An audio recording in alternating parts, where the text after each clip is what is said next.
പ്രവാസികൾക്ക് വേണ്ടി ചെയ്യാൻ ഉദ്ദേശിക്കുന്ന കാര്യങ്ങൾ എന്തൊക്കെ നമുക്ക് പ്രവാസികൾക്ക് നേടിയെടുക്കാം എന്നുള്ളതിനെ കുറിച്ച് വളരെ വ്യക്തമായിട്ട് തന്നെ നമ്മുടെ റഹീം കയും വളരെ രസകരമായ രീതിയിൽ നമ്മൾ നാസർക്കയും ഇവിടെ പറഞ്ഞു കഴിഞ്ഞു.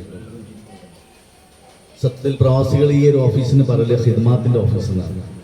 അല്ല സുഖ, പൊതുവെ നമ്മളെ പ്രവാസികൾക്ക് അങ്ങനെ പറഞ്ഞാൽ പെട്ടെന്ന് അറിയാം.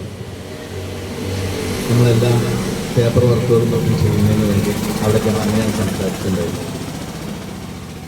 ഏതായാലും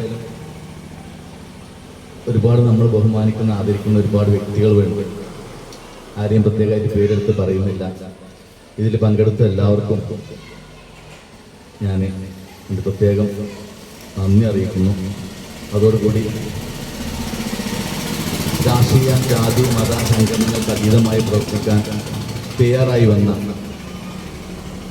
നമ്മുടെ ഈ ഒരു പ്രവാസി സംഘത്തെ അഭിനന്ദിക്കുകയാണ്. പ്രത്യേകം പറയാനുള്ളത്, നമ്മുടെ പ്രവാസികൾക്ക് ഈ ഒരു വിഷയത്തിൽ വളരെ അറിവ് കുറവാണ്.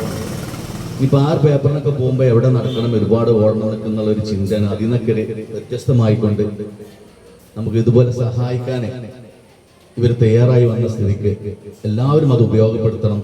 നമ്മൾ അറിയുന്നവരോടൊക്കെ നമ്മൾ പറയുകയും വേണം.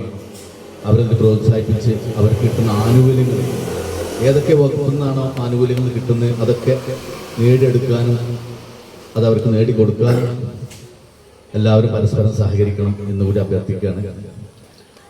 പിന്നെ നാസർക്ക് ഇവിടെ ഒരുപാട് കാര്യങ്ങളൊക്കെ പറഞ്ഞു. സത്യത്തിൽ 4 പേരുള്ളൊരു ഗ്രൂപ്പ് എന്ന് പറഞ്ഞാൽ ഞാൻ ആദ്യം ഒന്ന് പേടിച്ചു പോയി. ഞാനും പാലപ്പറമ്പനും പ്രവാസം നാസർക്ക് ഒരു ഗ്രൂപ്പുണ്ട്. അതിനെക്കുറിച്ചാണോ പറയുന്നതെന്ന് ഞാൻ അറിയാം. ഏതായാലും ഇതുപോലെ നല്ല നല്ല പ്രവർത്തനങ്ങളുമായിട്ട് മുന്നോട്ട് പോകുന്ന ഇവർക്ക് എല്ലാ അഭിവാദ്യങ്ങളും അർപ്പിച്ചുകൊണ്ട് ഞാൻ എൻ്റെ വാക്കുകൾ അവസാനിപ്പിക്കുന്നു. അസ്സലാമു അലൈക്കും വറഹ്മത്തുള്ളാഹി. നമസ്കാരം.